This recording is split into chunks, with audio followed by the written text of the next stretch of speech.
So in the film Imprint, I travel around Sweden visiting all kinds of different projects. So Imprint, it's a collaboration with the Swedish Transition Network. And I visit projects that are directly tied to the Transition Network and also just projects that we in the editorial group for the film thought were good transition projects. And so this film includes topics such as these solutions to food waste, the importance of gathering, celebrating, and getting to know your neighbors, the importance of the work of poets and artists in troubled times, replanting forests, local food resilience, a grocery store that went from being boarded up to being locally co-owned, downscaling, simplifying, and tiny house living, survival skills, foraging, and what being in nature does with us, and local economies. But let's say a new film, perhaps in collaboration with the Transition Network somewhere in the world, were to be made. And let's say that new film's producers reached out to you as the founder of the Transition Network for inspiration of what projects they might visit to create that film. What are some of the things that you have, like transition projects that you've been a part of or that you've heard of, that you would suggest for such a film? Yeah, great question. I would always send them to Liège in Belgium for the Ceinture Alimentaire Liégeoise project, which is where they are building a food belt around the city of Liège. It came from Liège en Transition in 2014. They raised 5 million euros of investment from the people of Liège to start 30 new cooperatives in the city. Now the municipality are very involved and have invested a few million euros. They've created a food logistics hub on the edge of the city. They produce thousands of school meals every day. It's spreading very quickly to other cities in Belgium. It's very, very inspiring. So I would always point people to that.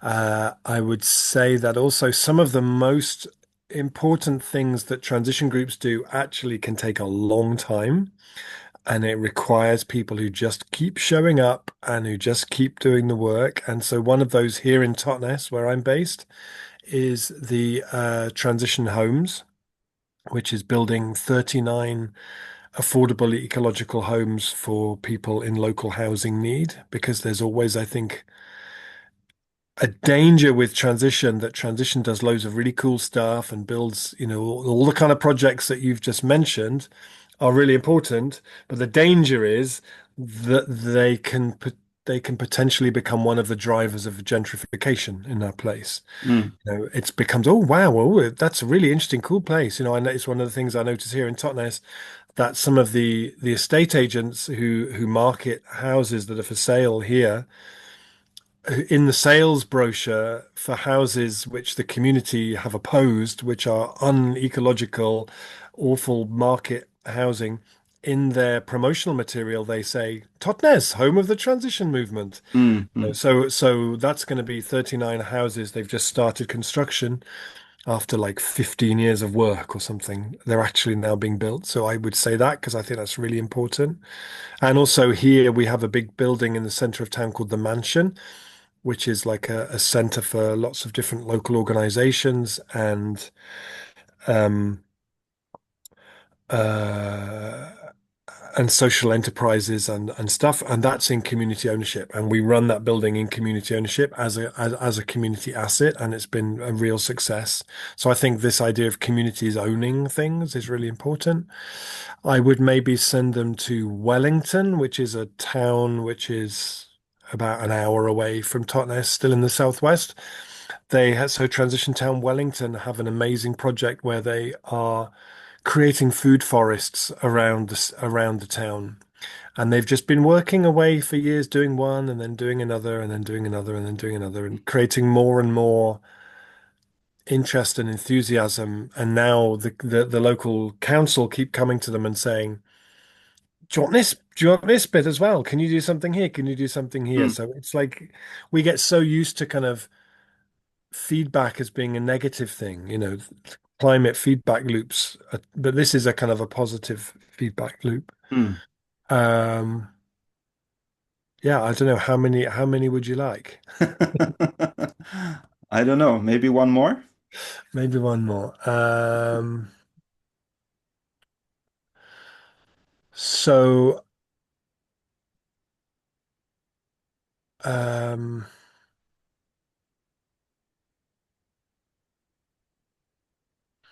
I guess a story that like you said when you were making a film, there were stories that weren't explicitly transition, but were very much manifestations of that spirit. One of my favorite ones that I went to visit recently is in Marseille, in France, in the north of Marseille, which is many of your listeners will have been to Marseille, but probably not to North Marseille. North Marseille is a quite challenging part of the city. It's like 80 something percent immigrant population, very poor housing, not much employment, lots of undocumented migrants living there. And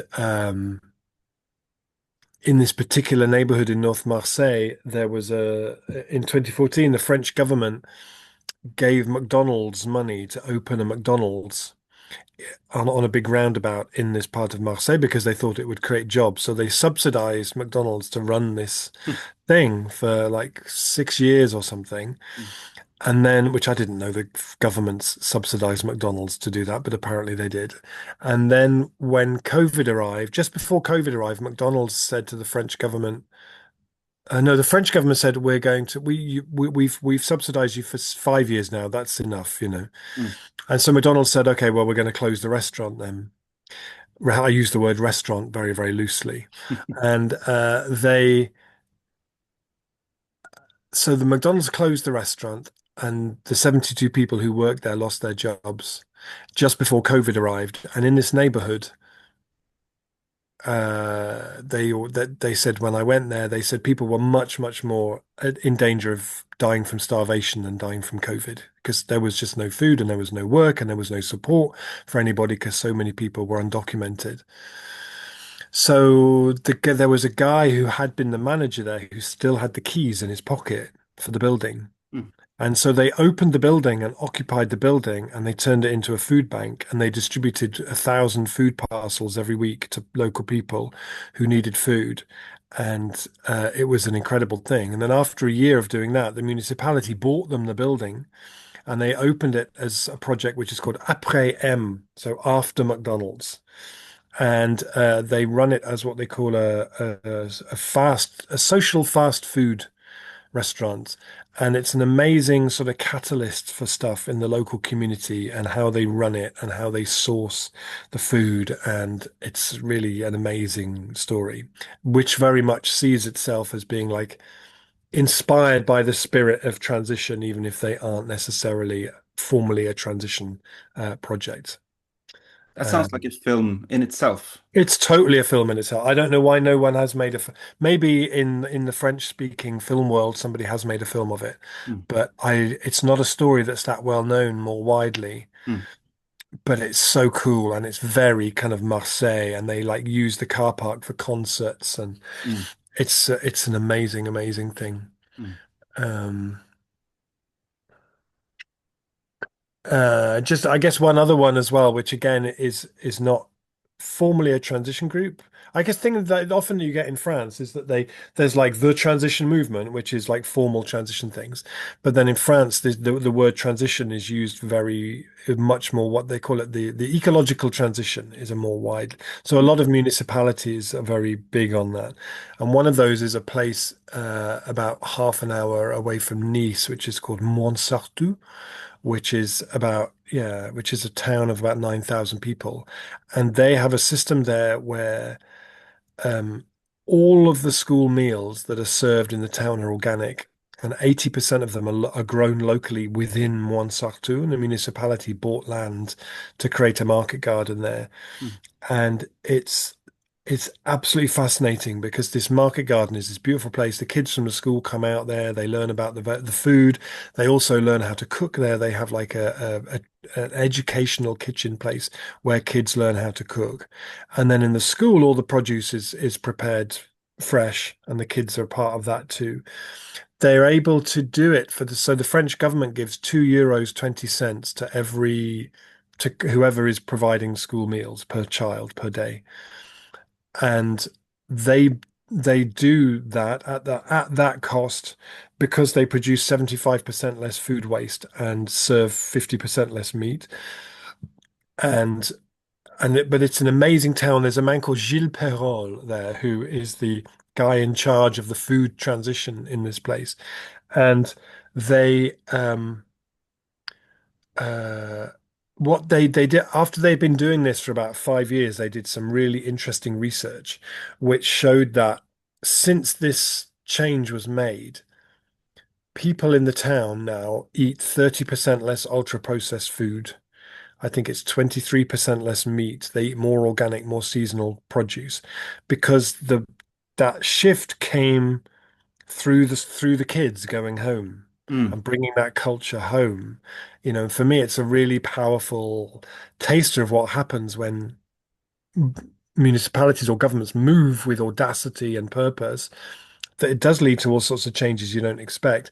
They also have a really interesting project there where the municipality mapped the whole town in terms of places where there could be community food gardens, mm, and then went to all the people who lived around the 12 different places they identified and said, if you wanted to make a community food garden here, we would support with some funding and some training and so on and so on. mm, And I think there's now 7 new food gardens in the city because they proactively took that initiative and provided that support. mm, And every time I go there, it's so, so, so inspiring what they're doing. mm. Wow. I mean, it's let me just share one thing, which is that it's so inspiring to speak with you. And just listening to you now reminded me of the time when I went to see you in Totnes in your office. And Yeah, after that meeting, I'm a pretty glum, sort of, kind of pessimistic guy at times when it comes to what's going on in the world. yeah, After leaving that meeting with you, I was so uplifted. And this is the feeling I had. I thought, wow, I just met the next leader of the United Kingdom. It was like a thing. But then now I'm realizing that, okay, that was living in fantasy world, but that was just a feeling I had. Like this is the kind of leadership yeah. that so Rob Hopkins for president or whatever, I guess prime minister is going to be my new Yay. my I'll new print some stance. t-shirts. Yeah. I would also just add that actually, so that the book that I just published, which is called How to Fall in Love with the Future, has a lot of those stories in Mm, and a lot of other stories as well. So I'm always kind of looking for those stories, and there's lots of them in there. mm. Sounds like your book could be made into a film. Yeah, well, actually, there are some people who are making a film about some aspects of it. Mm, They're making so the not so much about the stories that are in the film. I think that would be a different film. Would be mm, like, so it's actually really nice. Like the sort of when the book was published, it'd only been out for about a week, mm, and I don't know how this had happened, but I did a book launch in Bristol, and there was a man there who said that he had somehow got hold of an early copy of the book from somewhere and had designed his summer holiday to visit all the places in the book. mm, So he'd been to Utrecht to see the bicycle rush hour. He'd been to the Vauban to see the car-free mm, neighborhoods. He was like, so I basically had a how to fall in love with the future summer holiday mm. and went to visit all these different places. He said it was so amazing. I came home so inspired, by visiting all the different places. The That's film that the guys are making is more about Rob Hopkins, the time traveler.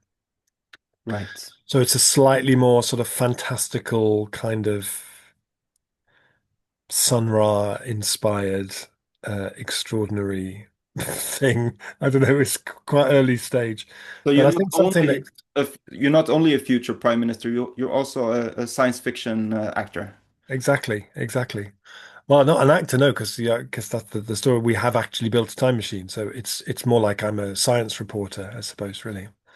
Um, but I think but there's a chapter in the book which is about how we need to stop using the word impossible and replace it with the words not yet.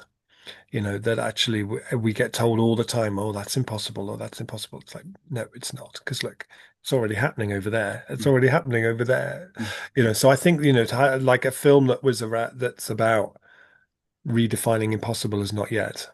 And mm, taking those key things, that politicians say, oh, well, there's no alternative to growth and, mm. there's no alternative to big agriculture. And it's like, mm, come and see, come Right. with me. Mm. Matthias will take you to go and visit all these amazing things. Uh, yeah, that would be amazing, I think. Right. All right. Thank you so much for being on this recorded message. My pleasure and joy as always. Yes, and do send me a link to the film Yep. and good luck with everything that you do. It's so important that we have people telling these stories in and doing it in the accessible and lovely way that you do. So yeah, thanks for all that you do. Thank you so much, Rob.